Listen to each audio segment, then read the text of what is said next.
Urut yang kelima, yaitu benarkah Al-Quran yang kita baca tersebut adalah kalam Allah? 2. B.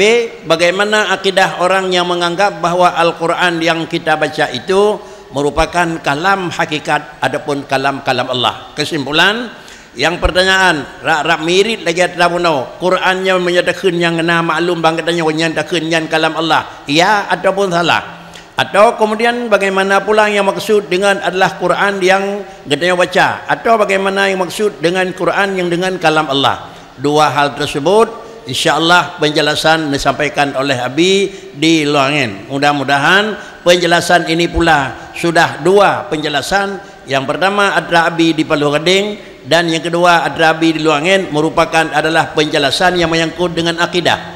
Apabila penjelasan yang menyangkut dengan akidah harus hati-hati di dalam terima, karena relah dengan akidah adalah memang di luar Abi, relah di dalam furu paling-paling begitu je kedisah.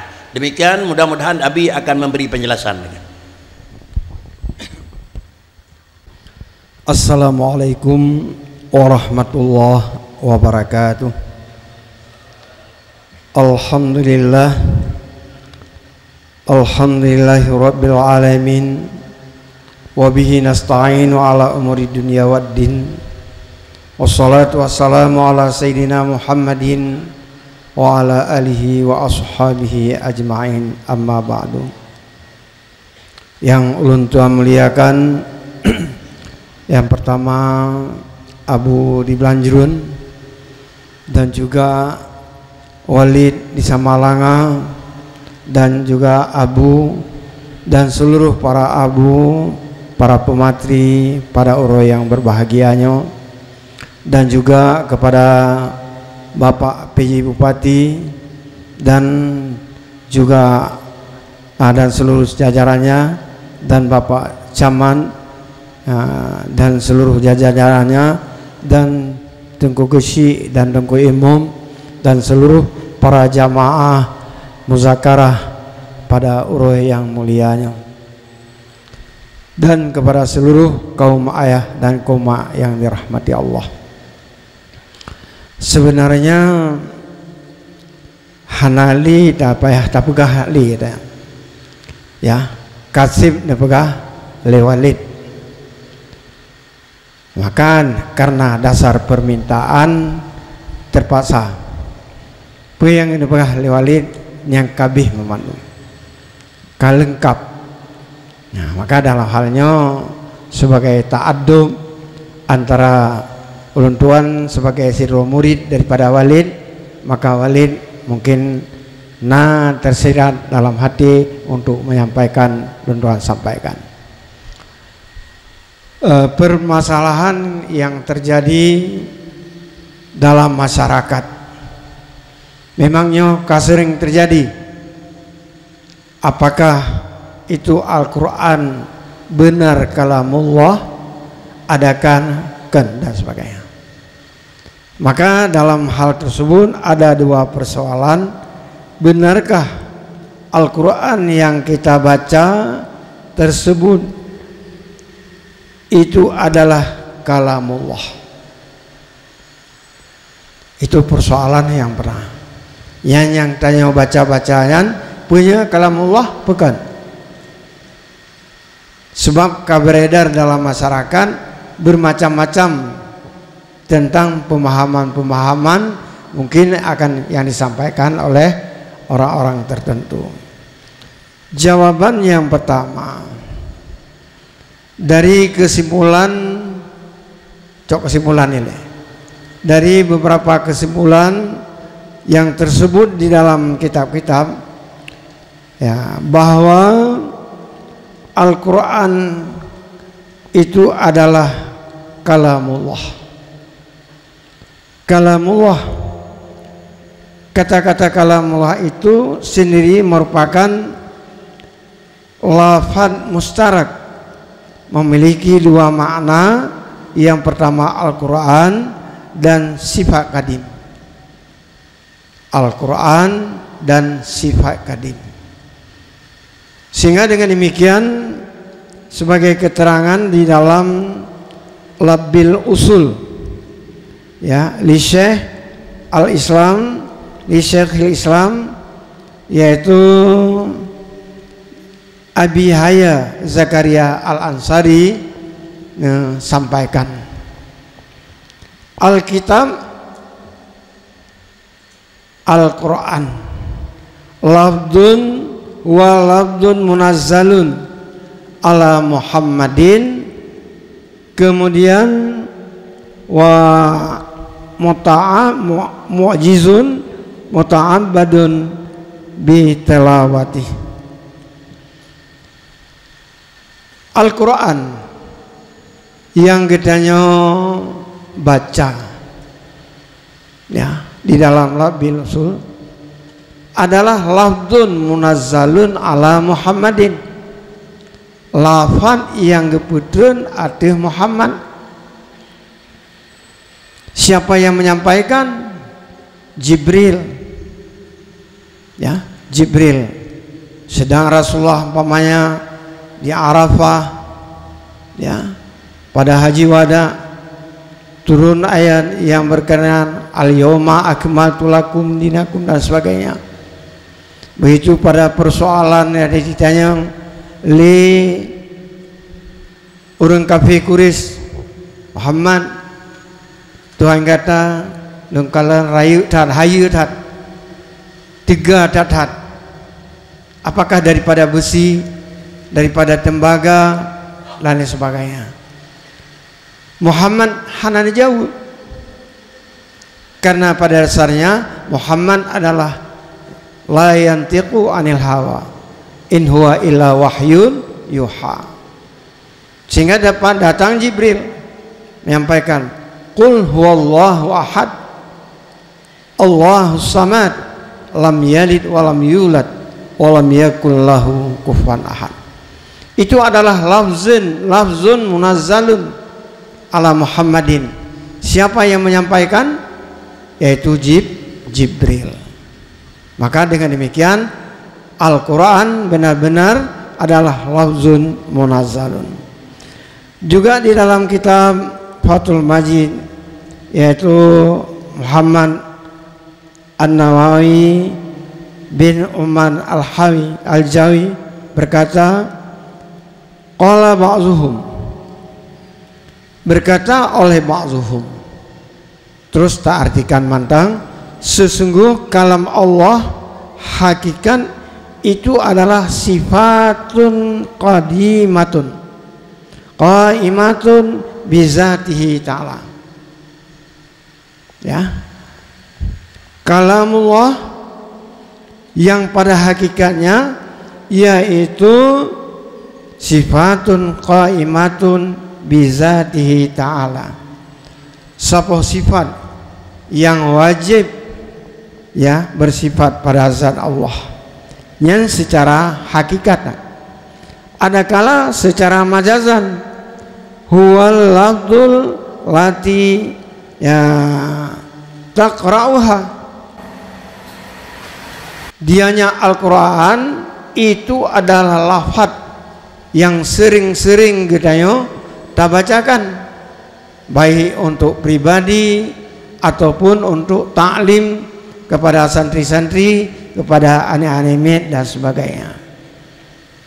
Wa ammal Quran fayutlaku hakikatan alal lafzi al-fadillati taqra'uha.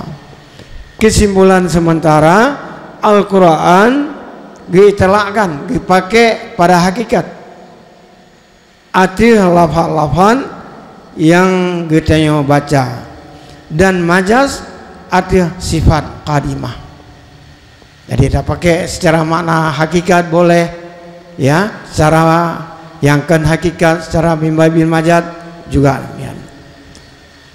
Beserta merupakan lafaz yang kita baca, lafaz yang kita baca itu adalah hadisah, hadis dia, ya, hadis.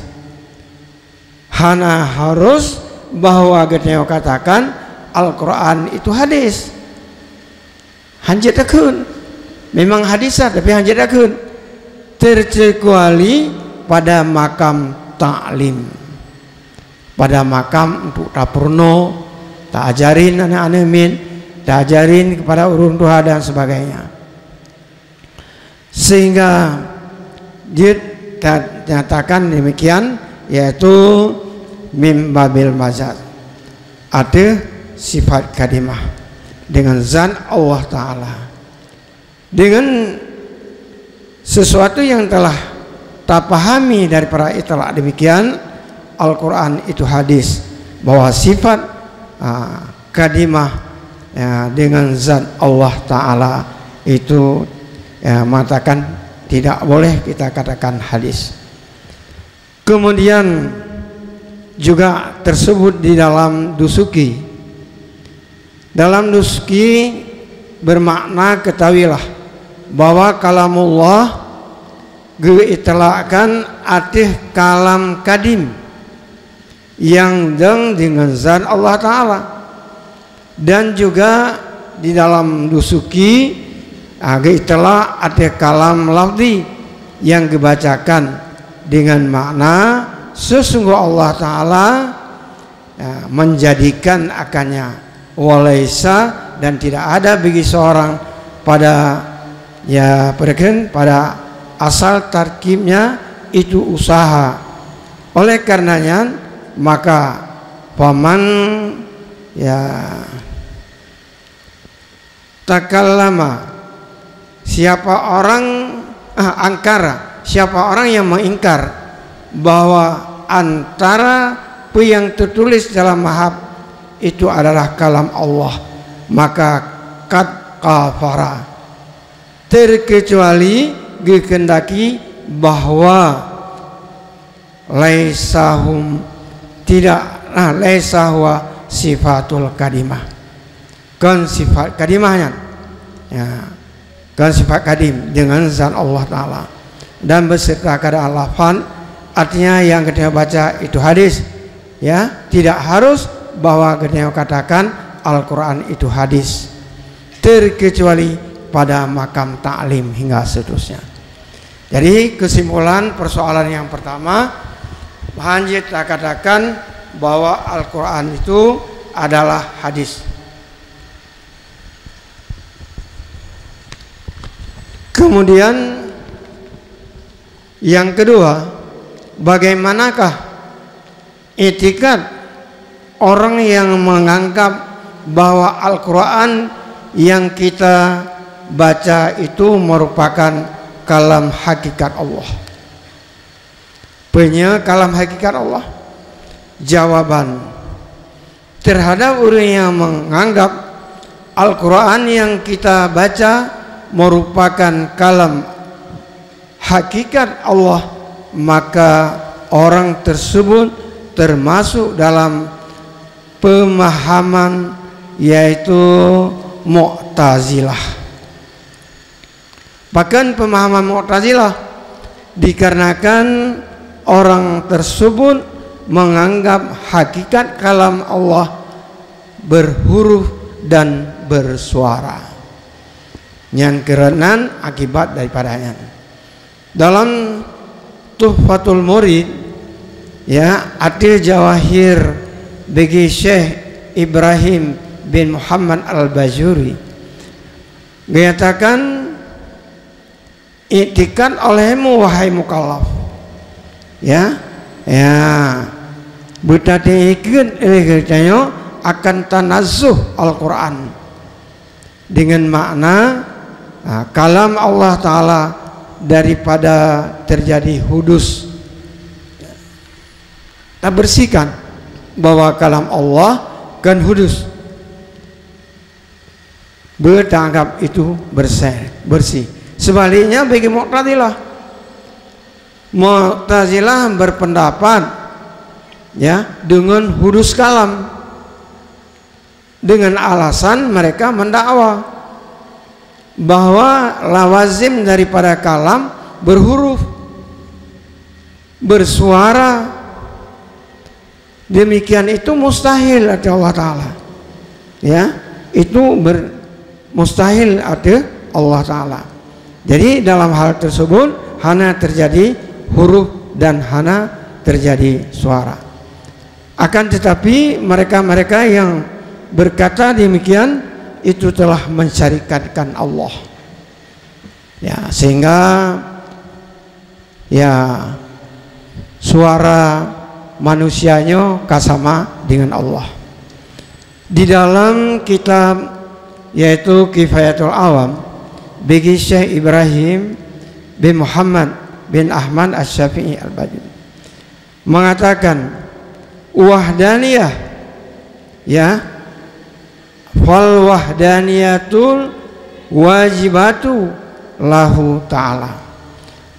Allah Ta'ala wajib wahdaniyah, wajib sendirian Allah Ta'ala, ya, ya, wajib sendirian, tidak boleh ta'adud. Oleh karenanya maka wahdaniyah bahwa Allah Ta'ala ternafi kam, artinya ternafi ta'adud. Zat Allah Ta'ala hana ta'adud, sehingga oleh dalam kitab Kifayatul Awam mengatakan kam tersebut ada 5. Yang pertama, ya, kam yang mustahil pada Allah ada 5. Oleh karenanya yang pertama kam muttasil pada zat Allah, artinya terakup zat Allah daripada juz'nya hana, sebagaimana katanya terdiri daripada organ-organ tubuh dan lain-lain sebagainya. Allah Ta'ala tidak demikian. Kemudian yang kedua kam munfasil, ya, kam munfasil, yaitu bahwa bagi Allah Ta'ala yaitu ada tasbih, ya, nah tasbih Allah Ta'ala menyerupakan dengan sesuatu lagi yang akan disampaikan oleh Abi Sufi dan sebagainya, ya, itu tidak ada. Hana yang merupakan dengan sesuatu.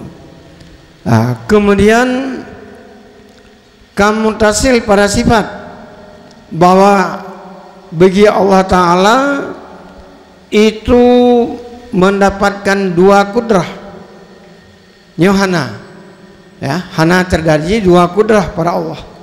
Kemudian yang selanjutnya kam munfasil pada sifat, bahwa ada bagi selain Allah Ta'ala itu sifat yang menyerupai dengan sifat daripada sifat-sifat Allah Ta'ala, ya, nah, kudrah dan macam-macam, itu tidak ada sama sekali. Kemudian yang kelima kam munfasil pada afal, ya, kam munfasil pada afal juga ternafi, yaitu bahwa ada bagi selain Allah Ta'ala perbuatan, ya, terjadi perbuatan.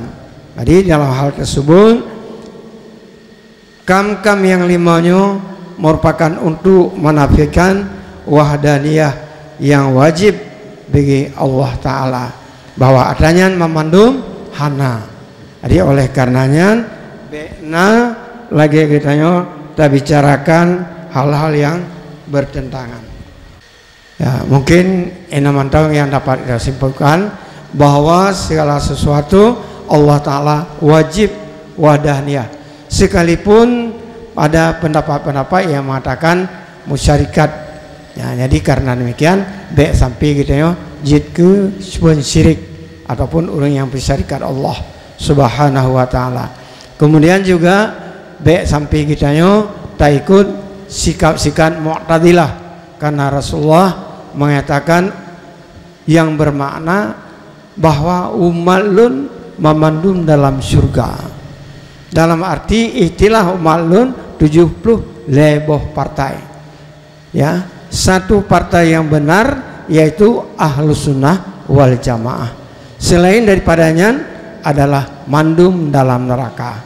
Jadi oleh karenanya baik kita terpancing dengan ajaran-ajaran ataupun perkataan-perkataan yang disampaikan oleh orang-orang Mu'tazilah. Mungkin demikian yang dapat saya sampaikan. Assalamualaikum warahmatullahi wabarakatuh. Jamaah yang terhormat, hasil daripada penyampaian jawaban Abi di Lungangen tentang hai Al-Quran, apakah Quran yang nabaknya kalam Allah atau orang yang itikad adalah Quran yang nanyan kemenan kalam hakikat. Penjelasan yang lebih telah memuaskan bagi katanya untuk tersimpul hasil jawaban. Kalam bagi dua, na kalam nafsi, na kalam lafdi niku. Kalam nafsi ni sampaikan li Abi Bono sifatun qadimatun qaimun bidzati. Sifat yang hidang ba'dat Allah yang na makna hana huruf hana lafai yusamma adalah kalam nafsi. Dia menunjukkan satu makna. Sedangkan kalam yang kana munazzal Taurat, Injil, Zabur dan Quran juga dinamakan kalam tapi diikat dengan kalam lafzi. Juga terkandung makna. Makna yang na dalam kalam lafzi tidak boleh berubah dengan makna yang na dalam kalam nafsi. Menyo makna dalam kalam nafsi hana terturi yang teh barang, maka makna dalam kalam lafzi juga hanjit tertunya barang. Umpama Ar-Rahmanu 'alal arsy istawa. Allah datang arah ne istiwa yang teh arah bak kalam nafsi. Hana terturi tunjuk karena Allah Taala kalau nana begat hapu piluannya na Allah. Sama dengan anda terus dalam Quran kalau lafzi Ar-Rahmanu 'alal arsy baik tunjuk arahnya naik langit aku. Karena arah yang najino arah langit, arahnya na wate kalau nafsi hana lawan barang karena kalau begat hapu. Menyokan menan bakri alam Ar-Rahmanu 'alal arsy kalau nafsi hana meri, kemudian Ar-Rahmanu 'alal arsy jino kameri mutuka makna kalam nafsi kesimpulan dengan apa? Kesimpulan dalam kalam lafzi. Nyawa geun hana jeut. Maka karenanya nepegah labi terjadi di makam purnawa pua geun Quran kalam tetapi pakai ujung iaitu kalam lafzi. Bagaimana yang kalam lafzi? Lafdun munazzalun. Yang teh kalam nafsi sifatun qaimatun. Dua hal tersebut dua hal yang berbeda. Sehingga bila terkeun Quran yang namanya makhluk bagaimana hukum naku? Maka hukum jih mamnu pakan karena takut salah orang biasa. Demikian penjelasan dan kesimpulan yang disampaikan oleh Abid.